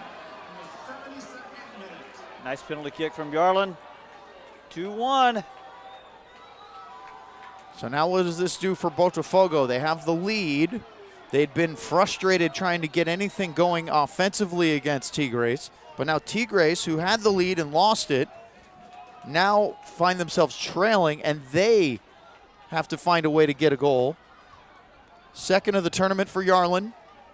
I mean, we've already got one Brazilian team in the Sunday's Super Group final coming up. Botafogo from Rio de Janeiro trying to become the second, trying to make it an all-Brazil final. And if that were the case, we'd have one team with vertical stripes through their numbers and one with a horizontal stripe.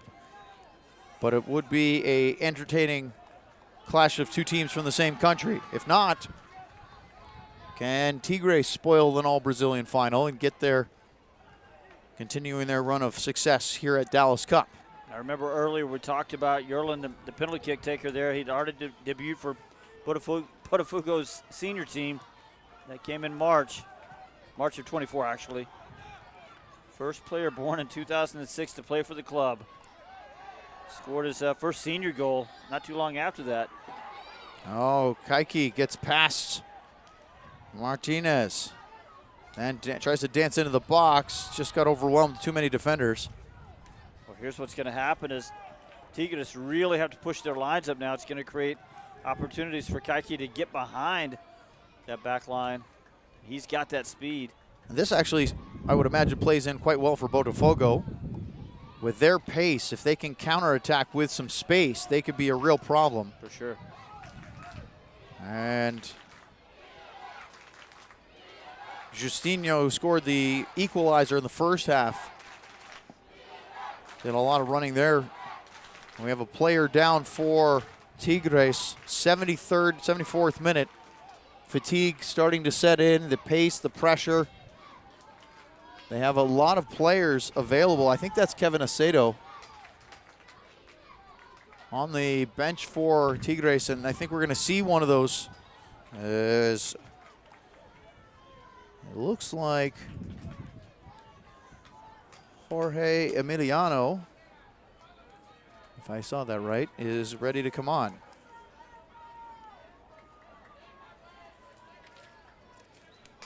Now Jorge Emiliano Cabrera. And he's going to come on for Acedo.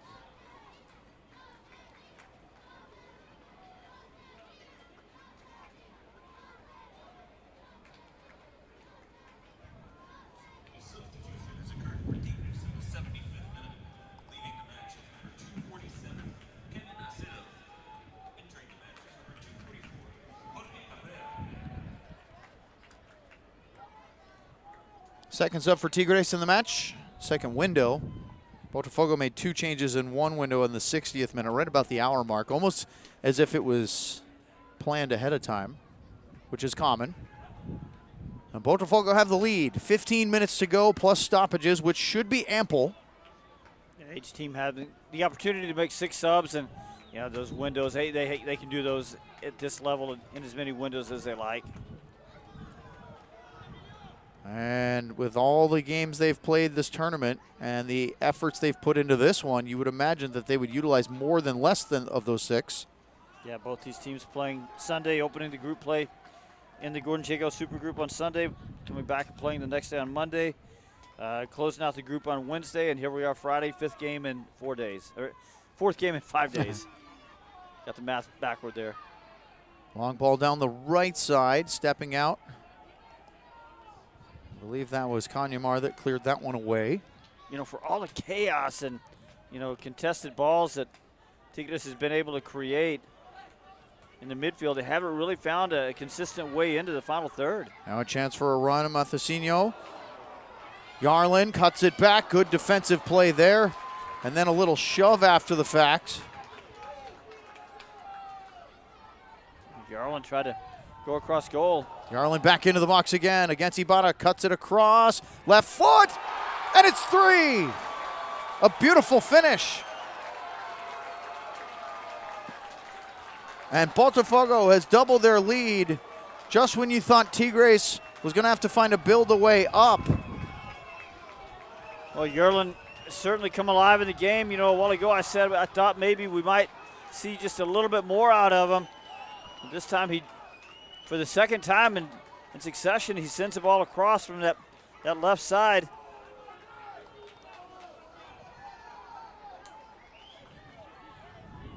So he's given his team the lead and then set up Rafael. the second goal, the 2-goal lead. I don't even know when Rafael got on the field. I'm just as surprised as you. Well, they're going to make another substitution here for Tigres. I don't know how Rafael got on the field. We both missed it. Unless it was at halftime and we didn't notice. Was Januario not on the field to start the second half? Because I didn't notice at all. But anyway, number 11, Rafael gets the goal. They may have made the substitution at during the celebration of the break. Could have been. After the first goal. So 78th minute. 3-1 Botafogo. Rafael with the goal.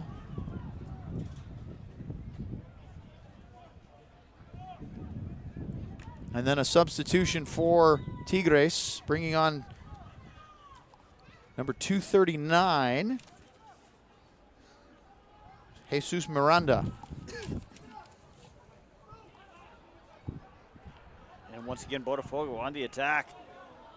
Yeah, they seem to have opened things up a bit all of a sudden, where they were not getting anything going. Now the penalty has really enlivened their group. Well, it was sort of predictable that, you know, what Tigres really had here was just so much energy and so much bite through the midfield. A lot of creating chaos, a lot of pressing. And as they backed off of that, Botafogo slowly, methodically took control of the game. Not big control, but enough of it. And again, Tigres just hasn't done anything to find a way to create chances.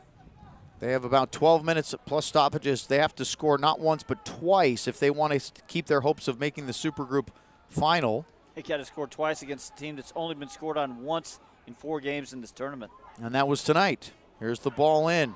Little flick and a great save. Gomez getting the handout to Mathesino.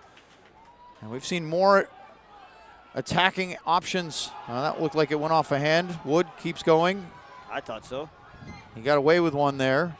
Botafogo has had more opportunities in the penalty area in the last few minutes than they had in the first about 60.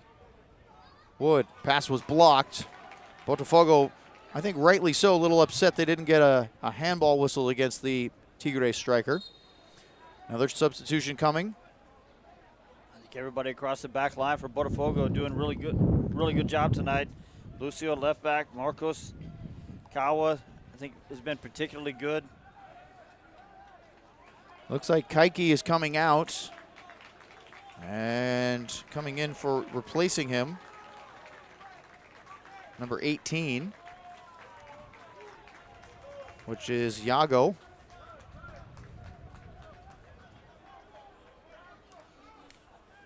We have a Botafogo substitution in the 80th minute.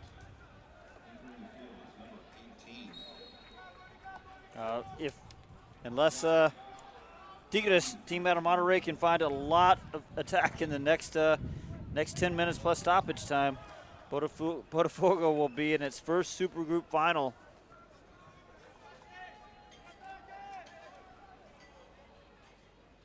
Luis Ibarra with the throw here.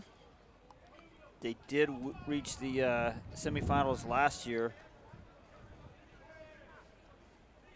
Group stage wins over Michelin, Santos Laguna from Mexico, and St. Louis City. They lost to the FC Dallas Academy team. Yeah, 2-1 in the semifinals last year. So, you know, we opened up the broadcast tonight saying they had unfinished business.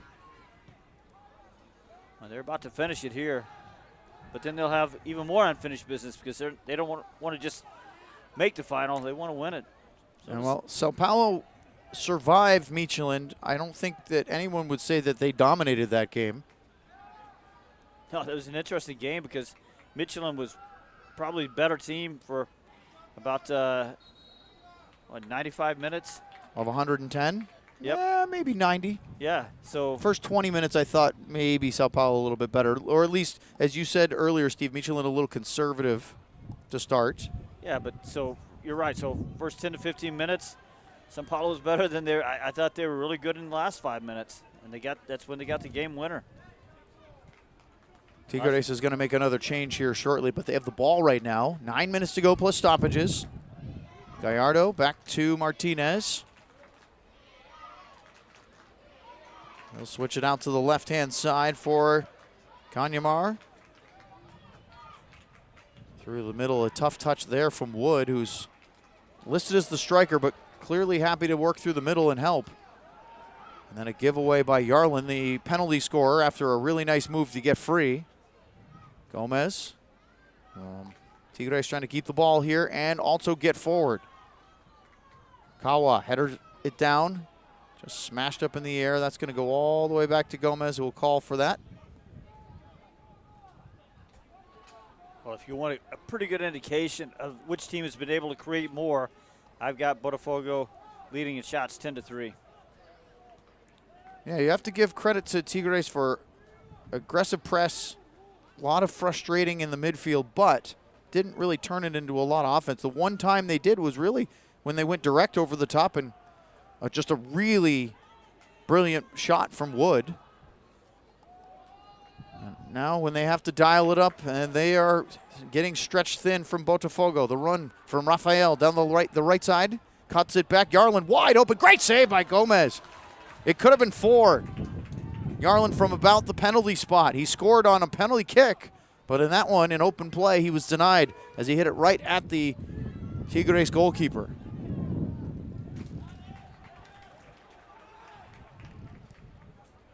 And we're going to get a change here again, as Kanyamar will come out for Tigres.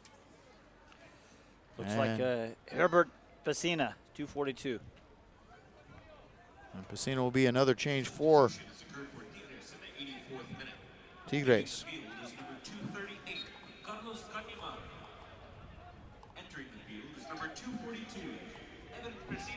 Ganyamar's coming out for Tigres, the left back. Gomez keeping his team within 2 with that great save a moment ago against Yarlin.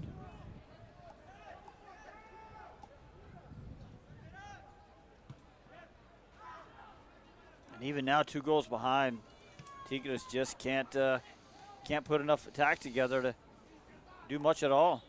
Oh, a miss of play and a chance. Oh, boy, Mateusinho had a chance to really put him away. The flag did go up, so it wouldn't have counted. He didn't know that, and he put it wide.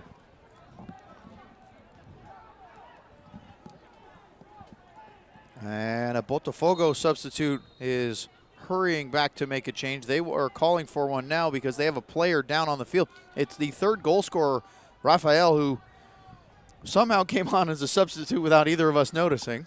Mateusinho has been lively as he's come in after he came in from Toledo early in the half.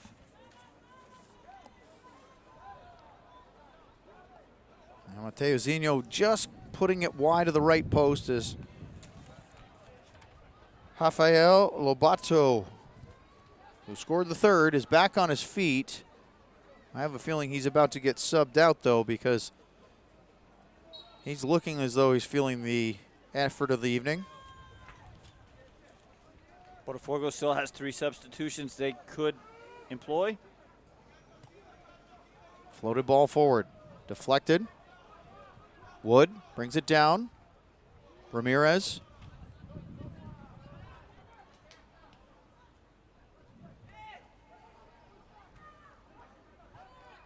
That's Pacina, who just came on. Ibarra switches it out to the left-hand side.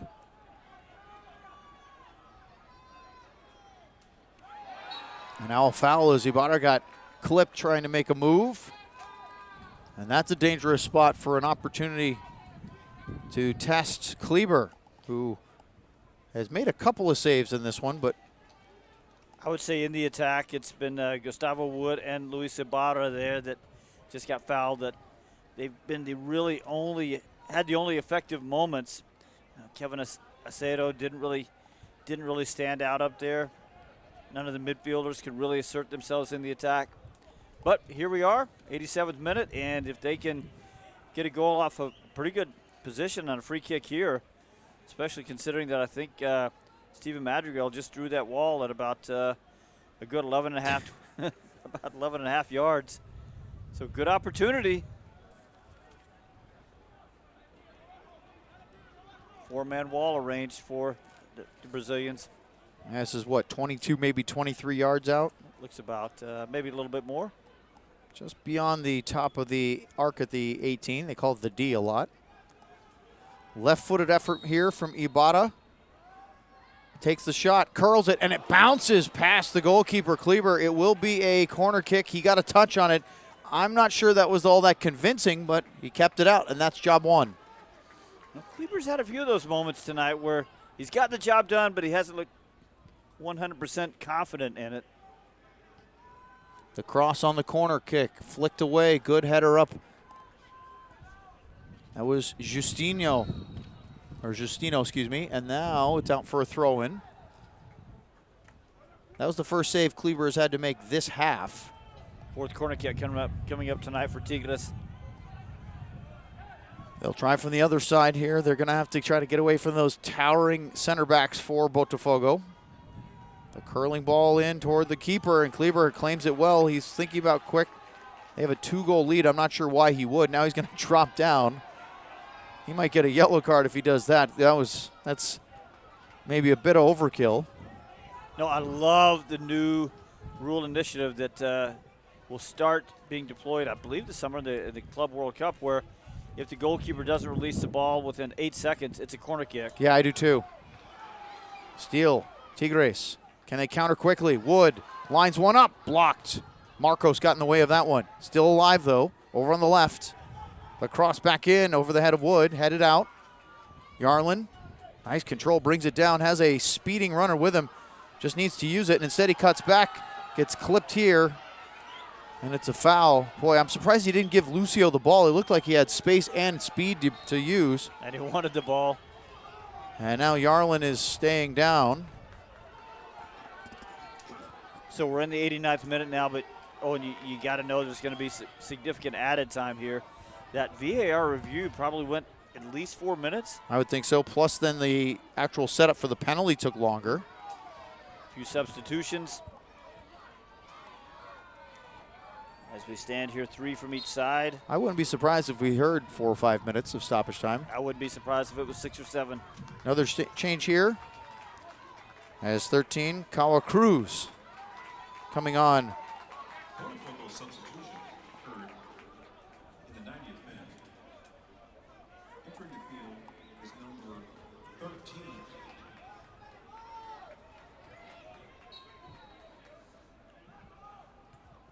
Kaula Cruz. Leaving the field is number 2.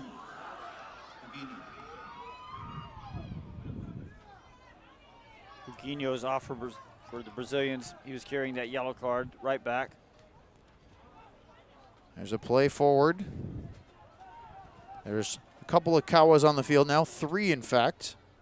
There's the center back Kawa, then there's Zappalini, and now Cruz.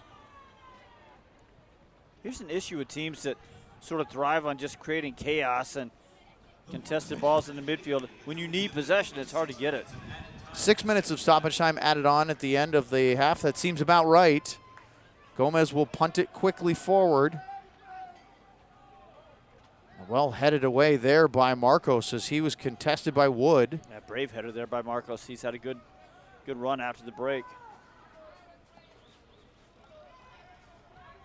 Justino, who scored that first goal for Botafogo to tie it, has dropped back into a defensive role. Almost looks like he's on the back line now as they reshape. And he stepped forward, but Botafogo very much in try to see this result out as they are only about 5 minutes away from the Supergroup final against Sao Paulo in what could be an all-Brazilian final.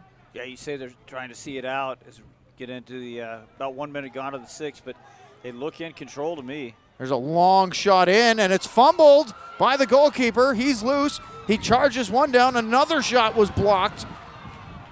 More chaos ensues, and somehow Botafogo survive. You have to say that after Kleber did not handle the initial long shot that came in from Jesus Miranda, the second and third attempts really were nice recovery saves. I mean, that ball is knuckling a little bit at 35 yards, but you're absolutely right. There. Good job there from Kleber. And then there. Steve, that's 3 saves in succession, but Perez 251 with 2 really good chances. Free kick for Tigres. Boy, Kleber celebrated those saves as he should.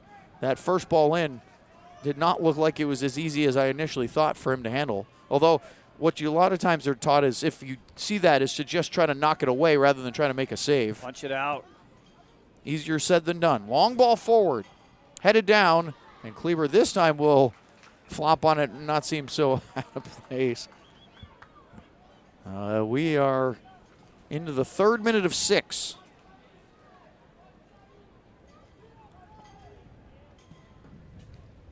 He'll punt it up the field.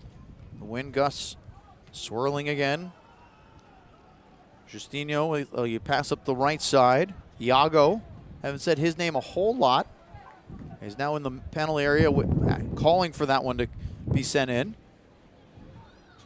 Botafogo could just sit on this if they wanted to in the corner and just try to eat clock, and it seems like that's what they're going to do. I think they heard you. The cross comes in. Iago leaning for it. And in the end, it will be a goal kick. There looked like there was some confusion for just a minute. I think maybe Martinez maybe got a touch on that, but he'll get the benefit of the doubt. Gomez quickly forward.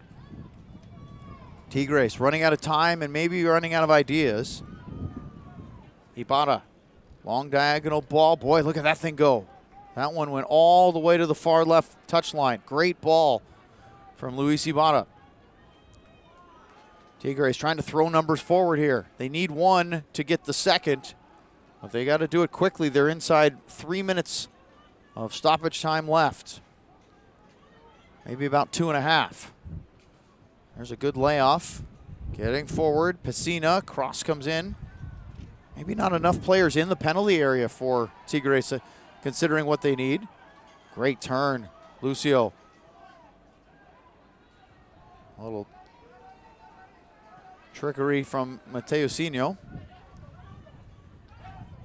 Yarlin. Mateusinho goes down. He's going to get the foul here. I think there was some, but he sort of dropped late.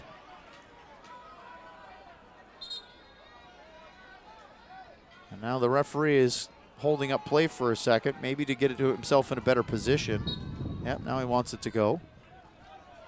Although I don't think there was really any risk of Botafogo going early here. Now they play over the top. Iago has a step. He'll get there. Takes it right to the corner.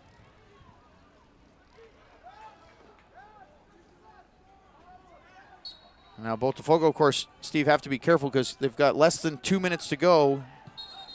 They have a final on Sunday. They want to make sure that they are all available for said final. Yeah, what you're talking about there is just you don't want anything silly to happen now. Don't want anybody to pick up a second yellow card or red card. Have to sit out the match. I mean, it's in control. All they have to do is see out another literally 63 seconds. Ramirez plays it forward. Well, they can't keep possession. Again, Botafogo not backing off their work rate defensively here. Tigres have any time left. They're in the final minute of announced stoppage time. And it's blocked. It will be a throw. That's Kawa again on the block. Boy, he seems like he's tireless out there. Wood knocks it out. He was trying to do a little overhead kick to try to set himself up. It didn't work out very well, and now Kleber taking his time. He's got to be He's got a 2-goal lead. There's really no reason to be overly slowing things down. By the time he gets this back in, they've just about got it across the finish line.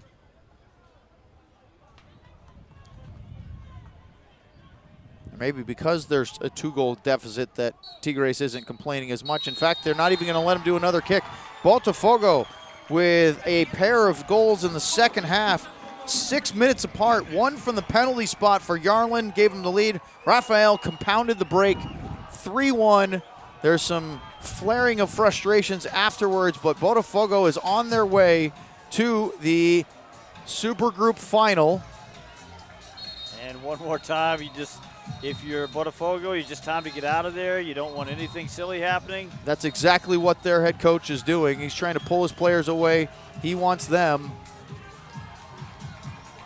to get as far away as possible because they have a very important final. But there is some real frustration going on here.